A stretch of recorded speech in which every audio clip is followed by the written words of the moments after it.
Bulletin میں سب سے پہلے آپ کو خبر دیں، اسرائیل اور لبنان کی حکومت جنگ بندی پر متفق ہو گئے ہیں۔ امریکی ثالثی میں واشنگٹن میں ہوئے چوتھے سہ فریقی مذاکرات کے بعد مشترکہ اعلامیہ جاری کر دیا گیا۔ اسرائیل اور لبنان کا بات چیت جاری رکھنے پر بھی اتفاق ہوا۔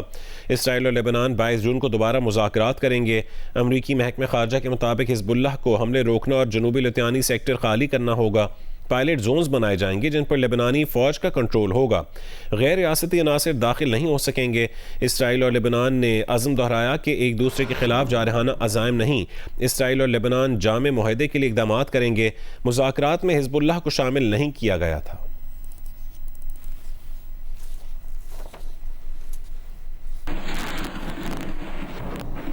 ایران جنگ کا معاملہ، امریکی ایوان نمائندگان نے ٹرمپ کے اختیارات محدود کرنے کی قرارداد منظور کر لی۔ قرارداد کے حق میں 215 اور مخالفت میں 208 ووٹ آئے۔ قرارداد ڈیموکریٹس کی جانب سے پیش کی گئی۔ 4 ریپبلکن ارکان نے بھی ڈیموکریٹس کا ساتھ دیا۔ قرارداد کے تحت ایران کے خلاف جنگی کارروائی کانگریس کی منظوری کے بغیر نہیں کی جا سکے گی۔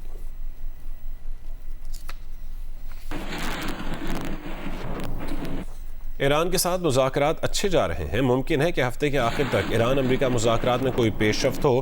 امریکی صدر ڈونلڈ ٹرمپ کی وائٹ ہاؤس میں میڈیا سے گفتگو، کہا کہ ہم نے پہلی بار حزب اللہ سے بات کی۔ یہ بھی دعویٰ کیا کہ ایران کے ساتھ معاہدے پر دستخط کے قریب ہیں۔ بمباری سے زیادہ آبنائے ہرمز کی ناکہ بندی مؤثر ہے۔ The negotiation itself has gone very well, actually. Very well. Mr. President, It could happen. I mean, if it happens, and it might not happen, who knows? But if it happens, it could happen like over the weekend. آپ کو بتائیں کہ امریکہ اب ایران کے خلاف دوبارہ جنگ نہیں کرے گا۔ صدر ٹرمپ نے مشیروں کو بتا دیا ہے۔ امریکی اخبار کی رپورٹ میں دعویٰ کیا گیا کہ صدر ٹرمپ نے مشیروں سے کہا ہے کہ جب تک ایران کی جانب سے امریکی فوجیوں کو نشانہ نہیں بنایا جاتا، دوبارہ جنگ نہیں ہوگی۔ رپورٹ کے مطابق ٹرمپ انتظامیہ سفارتی حل کو ترجیح دے رہی ہے، جنگ کو مزید پھیلانا نہیں چاہتی۔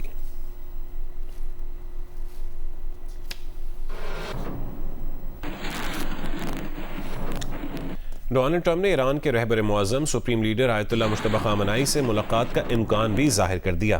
کہا کہ ایرانی سپریم لیڈر امریکہ کے ساتھ مذاکرات میں مصروف ہیں۔ شاید کسی موقع پر آیت اللہ مجتبی خامنہئی سے ملاقات بھی ہو جائے گی، لیکن اس کا انحصار صورتحال پر ہوگا۔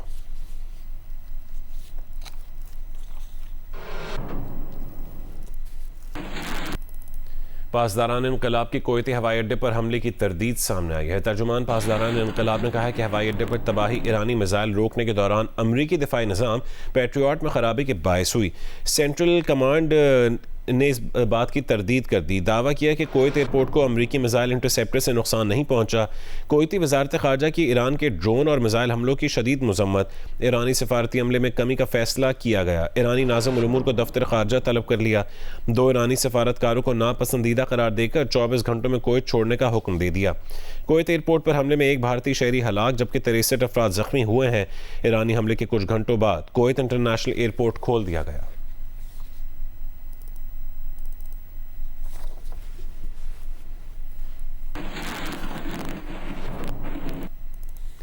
امریکہ اور اتحادی ممالک کی جاسوسی کے الزام پر چین کو وارننگ جاری کر دی گئی ہے۔ امریکی اخبار نے کہا ہے کہ امریکہ، برطانیہ، کینیڈا، آسٹریلیا اور نیوزی لینڈ نے چین کو مشترکہ وارننگ جاری کی ہے۔ امریکہ اور اتحادیوں کا چین پر ملازمت کے پلیٹ فارمز کے ذریعے حساس معلومات حاصل کرنے کا الزام لگایا گیا۔ چین جعلی ملازمتوں کی پیشکش کے ذریعے خفیہ معلومات حاصل کرنے کی کوشش کر رہا ہے۔ امریکی اخبار کا کہنا ہے کہ چین جعلی پروفائلز اور نوکریوں کی پیشکش کے ذریعے افراد کو نشانہ بنا رہا ہے۔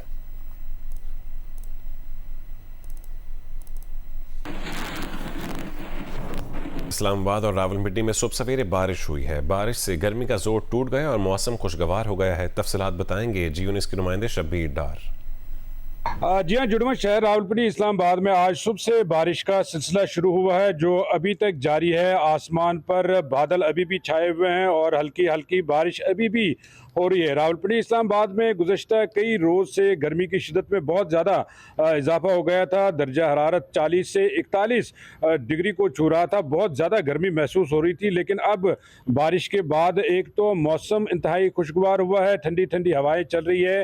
درجہ حرارت میں بھی کافی حد تک واضح کمی آئی ہے۔ محکمہ واسا کی جانب سے ہمیں بتایا گیا ہے کہ 30 سے 35 ملی میٹر بارش اب تک ریکارڈ کی گئی ہے، اور محکمہ موسمیات کا کہنا ہے کہ یہ بارش کا سلسلہ 6 جون تک وقفے سے جاری رہے گا، اور اس کے بعد بھی شاید یہ بارش کا سلسلہ جاری رہے۔ تاہم بارش کے باعث راولپنڈی اسلام آباد میں موسم اب بہتر ہو گیا ہے، اور جو گرمی کی شدت میں اضافہ ہو گیا تھا اس میں بھی کافی حد تک واضح کمی آئی ہے، اور بارش کے باعث راولپنڈی اسلام آباد کے نشیبی علاقوں میں چونکہ پانی جمع ہونے کا خطرہ ہوتا ہے، لہٰذا محکمہ واسا کی جانب سے ہمیں بتایا گیا ہے کہ تمام تر تیاریاں مکمل ہے، لیکن ابھی تک اتنی زیادہ بارش نہیں ہوئی ہے جس کی وجہ سے کسی علاقے میں پانی جمع ہو۔ تاہم گرمی کی شدت میں جو اضافہ ہو گیا تھا، جو گرم لو چل رہی تھی گزشتہ کئی روز سے، بارش کے بعد اب اس میں واضح حد تک کمی آئی ہے، اور اگر مزید بارشیں ہوئی تو اس گرمی کی شدت میں مزید کمی ہو سکتی ہے۔ بھاولپور میں جاری گرمی کی لہر کی وجہ سے جنوبی پنجاب کے دوسرے بڑے ٹیچنگ اسپتال بھاول وکٹوریہ اسپتال میں مریضوں کی تعداد بڑھ گئی ہے، اسپتال میں بیڈز کم پڑ گئے ہیں۔ تفصیل بتائیں گے امین عباسی۔ جی، ملک کے دیگر علاقوں کی طرح آج کل ضلع بہاولپور میں بھی گرمی کی لہر جاری ہے۔ موسم گرم رہتا ہے، کم سے کم ٹیمپریچر 26-27 سینٹی گریڈ ہے، اور زیادہ سے زیادہ 44-45 سینٹی گریڈ تک چلا جاتا ہے، لیکن فیلنگ گرمی کی وہ اس سے بھی زیادہ ہوتی ہے۔ میں اس وقت جنوبی پنجاب کے دوسرے بڑے ٹیچنگ ہاسپٹل بہاول وکٹوریہ ہسپتال میں موجود ہوں، جہاں پر عید کے بعد مریضوں کی تعداد میں بہت زیادہ اضافہ ہو گیا ہے۔ جو ہاسپٹل کی فگر ہے اس کے مطابق آؤٹ ڈور پیشنٹ کی تعداد جو تقریباً ڈیلی 8,500-9,000 کے قریب ہے، اور ایمرجنسی میں جو پیشنٹ آتے ہیں وہ 3,500 سے 4,000 روزانہ مریض آ رہے ہیں۔ ہاسپٹل کے ترجمان ڈاکٹر رضوان سے رابطہ کیا گیا تو ان کا کہنا یہ ہے مریضوں کی تعداد میں ایکسٹرا آرڈنری اضافہ جو ہے وہ عید کے بعد ہوا ہے۔ ضلع گھوٹکی میں طوفانی آندھی کے باعث بجلی کے کھمبے گر گئے، 48 گھنٹے گزر جانے کے باوجود بجلی بحال نہیں ہو سکی، جس کے باعث برف کی قیمت میں اضافے کے ساتھ قلت بھی پیدا ہو گئی ہے۔ تفصیل بتائیں گے نذیر احمد۔ جی، تقریباً ضلع گھوٹکی میں 48 گھنٹے گزرنے کے باوجود جو ہے بجلی بحال نہیں ہو سکی ہے، جس کی وجہ سے شہریوں کو مشکلات کا سامنا ہے۔ 2 روز قبل آنے والے طوفانی آندھی کے باعث جو ہے بجلی کے متعدد پول گر گئے تھے، جس کے بعد بجلی کی جو بحالی ہے تاحال نہیں ہو سکی ہے۔ بجلی کے ساتھ ساتھ جو ہے برف کی قلت جو ہے وہ پیدا ہو گئی۔ آپ میرے پس منظر میں دیکھ سکتے ہوں گے، یہاں پر شہریوں کی بہت بڑی تعداد جو ہے وہ برف لینے آئی ہے۔ یہاں پر ہمارے ساتھ شہری موجود ہے، ہم ان سے پوچھتے ہیں کہ انہیں کن مشکلات کا سامنا ہے۔ جی بتائیے گا کہ آپ کیا لینے آئے ہیں؟ ہم برف لینے آئے ہیں، لیکن برف تک بھی ہمیں نہیں مل رہا، اور بہت پریشان ہیں، گھر والے پریشان ہیں۔ جی، شہریوں کے مطابق جو ہے انہیں برف جو ہے وہ نہیں مل رہی، جبکہ جو ہے برف ڈیلرز کے مطابق 1400 روپے میں فروخت ہونے والا بلاک کی قیمت جو ہے بڑھ کر 600 روپے بڑھ کر 2000 روپے ہو گئی ہے۔ آزاد کشمیر میں عوامی ایکشن کمیٹی کے مطالبات زیر غور لانے کے لیے بلائی گئی آل پارٹیز کانفرنس نے آزاد کشمیر اسمبلی میں کشمیری مہاجرین کی نشستوں کا معاملہ اسمبلی میں لے جانے کا فیصلہ کیا ہے۔ وزیر اعظم آزاد کشمیر فیصل ممتاز راٹھور نے کہا ہے کہ نشستوں کا معاملہ اسمبلی کے ذریعے ہی طے کیا جائے گا۔ عوامی ایکشن کمیٹی کے مطالبات سے متعلق اے پی سی میں نون لیگ پیپلز پارٹی JUIF سمیت مختلف سیاسی جماعتوں کے وفود شریک ہوئے۔ عوامی ایکشن کمیٹی مشاورتی عمل کا حصہ نہیں بنی۔ کانفرنس میں منظور متفقہ قرارداد میں کہا گیا کہ پاکستان میں مقیم مہاجرین کی نمائندگی تاریخی اور آئینی حقیقت ہے۔ کچھ انتخابی پیچیدگیاں دور کرنے کے لیے اصلاحات قانون ساز اسمبلی میں ہو سکتی ہے۔ وزیر اعظم آزاد کشمیر فیصل ممتاز راٹھور نے کہا کہ معاملات کو ڈائیلاگ کے ذریعے حل ہونا چاہیے۔ ریاست طاقت کا استعمال نہیں کرے گی۔ کوئی بھی ایسا عمل جو آئینی ہے وہ صرف منتخب نمائندوں کا حق ہے، اور اس حوالے سے ہم نے اس بڑے مشاورتی عمل میں جوائنٹ ایکشن کمیٹی کو بھی اسٹیک ہولڈر کی حیثیت سے بلایا۔ میں نے صبح خود ان کے کور ممبر شوکت نواز میر کو فون کر کے ان سے کہا کہ میں آپ کو ریٹرن بھی اور خود بھی آپ کے پاس آ کے دعوت دینا چاہتا ہوں، لیکن انہوں نے انکار کیا۔ اے پی سی میں منظور قرارداد میں مزید کہا گیا کہ قانون ساز اسمبلی کے عام انتخابات آئین اور قانون کے مطابق مقررہ مدت میں ہوں گے۔ دوسری جانب عوامی ایکشن کمیٹی نے احتجاج کی کال 1 ہفتہ مؤخر کرنے کی درخواست رد کر دی ہے۔ بجٹ تجاویز پیپلز پارٹی کی حکومت سے اختلافات برقرار ہیں اور ذرائع کے مطابق تاحال ان مذاکرات میں پیش رفت نہیں ہو سکی ہے۔ حکومتی ذرائع کا کہنا ہے کہ مذاکرات کا نتیجہ جو بھی ہو بجٹ 10 جون کو ہی پیش ہوگا۔ اب دونوں فریقین کی سینئر قیادت بات کرے گی۔ حکومت نے گزشتہ روز وفاقی بجٹ 5 جون کو پیش کرنے کا فیصلہ مؤخر کیا تھا۔ تازہ ترین خبر یہ ہے کہ وزیر خزانہ محمد اورنگزیب نے کہا ہے کہ بجٹ 10 جون کو پیش ہوگا۔ انہوں نے کہا کہ حکومت کی کوشش ہوگی کہ کوئی نیا ٹیکس نہ لگایا جائے۔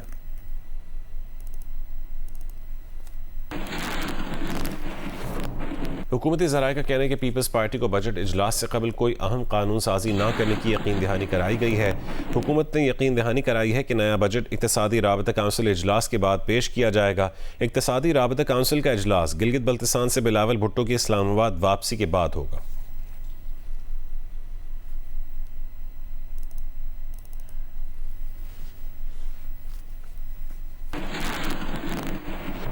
وفاقی حکومت کی جانب سے بجٹ میں سولر پینلز اور الیکٹرک گاڑیوں کے آلات پر مجوزہ جنرل سیلز ٹیکس کی تجاویز منظور ہونے سے پہلے ہی سولر مہنگے ہو گئے۔ شہریوں کی سولر پینلز میں مزید ریلیف کی خواہش دم توڑ گئی۔ حامد شیخ کی رپورٹ دیکھیے۔ یہ مناظر حیدرآباد کے مختلف علاقوں کے ہیں جہاں دور دور تک گھروں اور عمارتوں کی چھتوں پر سولر پلیٹ نصب ہیں۔ سولر پینلز لگانے کا رجحان صرف حیدرآباد ہی میں نہیں بلکہ اندرون سندھ میں بھی عروج پر ہے، جہاں مہنگی بجلی اور طویل لوڈ شیڈنگ سے بچنے کے لیے شہریوں نے اپنی سہولت کے مطابق سولر پینل لگا رکھے ہیں۔ تاہم حکومت کی جانب سے بجٹ میں سولر پینل پر مزید ریلیف دینے کے بجائے 18% جی ایس ٹی کے نفاذ کی تجاویز پر شہری چراغ پر نظر آتے ہیں۔ سولر پینل پر جی ایس ٹی لگانے کے بعد آپ مجھے یہ بتائیں کہ غریب عوام کیسے خریدے گی؟ جی ایس ٹی لگنے کے بعد تو سولر اور مہنگا ہو جائے گا۔ قرضے لے لے کے یہ عوام بیٹری خرید رہی ہے، سولر خرید رہی ہے۔ لوڈ شیڈنگ بتایا آپ کو 19 گھنٹے، اس کی وجہ سے میں پلیٹ لینے آیا تھا تو ہم نے پہلے معلومات کی تھی تو 17,000 روپے کی تھی پلیٹ 2 مہینے پہلے، اور ابھی میں ریٹ لے کے جا رہا ہوں تو 26,500 روپے کی وہی پلیٹ پڑ رہی ہے جو 17,000 روپے کی تھی۔ یہ پانی نہیں ہے، گیس نہیں ہے، پھر یہ پلیٹوں میں پیسے بڑھائیں گے تو یہ کہاں جائیں گے؟ حکومت کو چاہیے کہ سولر سسٹم پہ سبسڈی اور بڑھائی جائے تاکہ لوگ اپنے سہولت کے حساب سے اور سسٹم لگائیں تاکہ ان کی بجلی کے بل میں کمی تو کریں۔ تاجروں نے بھی بجٹ تجاویز میں جی ایس ٹی لگانے کی مخالفت کی ہے۔ کہتے ہیں کہ سولر پینل کے ساتھ ساتھ الیکٹرک گاڑیوں کی صنعت کو بھی نقصان ہوگا، حکومت سبسڈی دے۔ ابھی ایک ای وی کار ہے، اس پہ 1% ڈیوٹی پہ 18% پہ لے کے جا رہے ہیں، تو آلموسٹ آپ سمجھیں 18% کی اس کی پرائز انکریز ہو جائے گی۔ پی ایم صاحب نے جو ہے نا ایک اناؤنسمنٹ دی ہے، 1,80,000 گاڑیوں پہ 80,000 روپے پر موٹر سائیکل، ای وی موٹر سائیکل پر ایک سبسیڈائز آفر کرائی ہے۔ اس سے بھی پہلے پالیسی میں آیا تھا لیکن وہ پنجاب کی طرف ہی رہا۔ شہریوں کا مطالبہ ہے کہ ٹیکسز میں اضافے کے بجائے شمسی توانائی کے شعبے کے لیے مزید مراد اور موجودہ ٹیکسوں میں کمی لا کر شہری کو ریلیف فراہم کیا جا سکتا ہے تاکہ شہری لوڈ شیڈنگ اور مہنگی بجلی کے مسائل سے نجات حاصل کر سکیں۔ کیمرہ مین افضل خان کے ساتھ حامد شیخ، جیو نیوز، حیدرآباد۔ ہر سال بجٹ میں کاسمیٹکس کے سامان پر ٹیکس اور ڈیوٹیز میں اضافہ ہو جاتا ہے، جس سے بیوٹی پارلر کے کاروبار سے وابستہ خواتین کو مشکلات کا سامنا کرنا پڑتا ہے۔ آئندہ بجٹ سے بیوٹی پارلر مالکان کو کیا خدشات ہیں اور ان کی حکومت سے کیا اپیل ہے؟ فیصل آباد سے عرفان اللہ کی رپورٹ دیکھیے۔ پاکستان میں بیوٹی پارلر کی صنعت خواتین کے لیے روزگار کا ایک بڑا ذریعہ ہے، لیکن ہر سال وفاقی بجٹ اس صنعت کے لیے نئی مشکلات لے کر آتا ہے۔ گزشتہ مالی سال کے بجٹ میں درآمدی میک اپ اور جلدی مصنوعات پر مجموعی طور پر 30 سے 35% تک ریگولیٹری ڈیوٹی اور دیگر ٹیکسوں سے چھوٹے اور درمیانے درجے کے بیوٹی پارلرز کو مشکلات کا سامنا رہا۔ اس بجٹ سے قبل بھی بیوٹی پارلر مالکان تشویش کا شکار ہیں۔ جیسے کہ بجٹ 2026 کی آمد ہے اور ہر دفعہ ہی ایسا ہوتا ہے کہ بجٹ آتا ہے اور لوگوں کی آنکھیں کھلی رہ جاتی ہیں، تو اس دفعہ جو ایکسپیکٹیشن ہے وہ یہ ہے چونکہ پیٹرول پرائسز بہت ہائی ہیں تو جو کاسمیٹکس اور جتنی بھی بیوٹی پروڈکٹس ہیں ان پر بھی جو بجٹ ہے وہ کافی زیادہ ہوگا۔ بیوٹی پارلر مالکان کا کہنا ہے کہ حکومت موجودہ مہنگائی کو مد نظر رکھتے ہوئے ٹیکسوں میں اضافہ کرے تاکہ ان کا روزگار چلتا رہے اور خواتین کے لیے بناؤ سنگار کی سہولت بھی برقرار رہے۔ کیونکہ اتنا زیادہ ٹیکس لگنے سے ہمارا جو سیلون کا بجٹ بھی وہ ہو جاتا ہے، ڈسٹرب ہو جاتا ہے، اور اس کے علاوہ یہ کہ خواتین کو تو چاہیے کہ وہ خوبصورت لگیں، تو جب آپ ٹیکس اتنے لگا دیں گے تو وہ بیچاری کہاں سے ہوں گی. تو اس سے بہتر ہے کہ پلیز میری درخواست ہے کہ آپ ٹیکس نہ لگائیں، تو اگر لگانا بھی ہے تو اتنا لگائیں کہ وہ جو ہمارے افورڈ ہم کر سکیں. بیوٹی پارلر کے کاروبار سے وابستہ خواتین جہاں آئندہ بجٹ کے حوالے سے تشویش میں مبتلا ہیں، تو وہیں حکومت سے ٹیکسوں میں کم سے کم اضافے کی امید بھی کر رہی ہیں. کیمرہ مین علی ارسلان اور محمد عثمان کے ساتھ عرفان اللہ، جیو نیوز، فیصلہ آباد. پنجاب حکومت نے صوبے میں کاروباری مراکز کے نئے اوقات مقرر کر دیے ہیں جو فوری طور پر نافذ العمل ہوں گے. نوٹیفیکیشن کے مطابق صوبے بھر میں دکانیں، بازار، شاپنگ مالز، ڈپارٹمنٹل سٹورز اور کریانہ سٹورز رات 9 بجے بند کیے جائیں گے. تفصیلات اس رپورٹ میں. چیف سیکرٹری پنجاب کے نوٹیفیکیشن کے مطابق صوبے میں کاروباری مراکز کے نئے اوقات کار گرمیوں میں دن کا دورانیہ اور درجہ حرارت بڑھنے کے پیش نظر مقرر کیے گئے ہیں. نوٹیفیکیشن کے مطابق دکانیں، بازار، شاپنگ مالز، ڈپارٹمنٹل اور کریانہ سٹورز رات 9 بجے بند کیے جائیں گے. شادی ہالز، مارکیز اور تقریبات کے مقامات رات 10 بجے تک ہوں گے. ریسٹورنٹ، سینما گھر، فوڈ آؤٹ لیٹس، پھل اور سبزی کی دکانیں رات 11 بجے تک کھولی جا سکیں گی، جبکہ ٹیک اوے اور ہوم ڈیلیوری کی سروسز اس پابندی سے مستثنا ہوں گی. میڈیکل سٹورز، لیبارٹریز، کلینکس اور اسپتالوں کو بھی نئے اوقات سے استثنا دیا گیا ہے. اسی طرح بیکریوں، تندور، دودھ اور dairy shops, petrol pump, CNG stations اور الیکٹرک گاڑیوں کے چارجنگ اسٹیشنز پر بھی یہ پابندی لاگو نہیں ہوگی. نوٹیفیکیشن کے مطابق جم، کھیلوں کی سہولیات، IT کمپنیوں اور کال سینٹرز بھی نئے اوقات کار سے مستثنا ہوں گے. تمام ڈویژنل کمشنر، ڈپٹی کمشنرز اور متعلقہ اداروں کو ہدایات جاری کی گئی ہیں کہ نوٹیفیکیشن پر عمل درآمد یقینی بنایا جائے. گلگت بلتستان میں 7 جون کو ہونے والے انتخابات کے لیے انتخابی مہم دلچسپ مرحلے میں داخل ہو گئی ہے، جہاں تینوں بڑی وفاقی جماعتوں کے ساتھ تحریک استحکام پاکستان کا کانٹے دار مقابلہ متوقع ہے.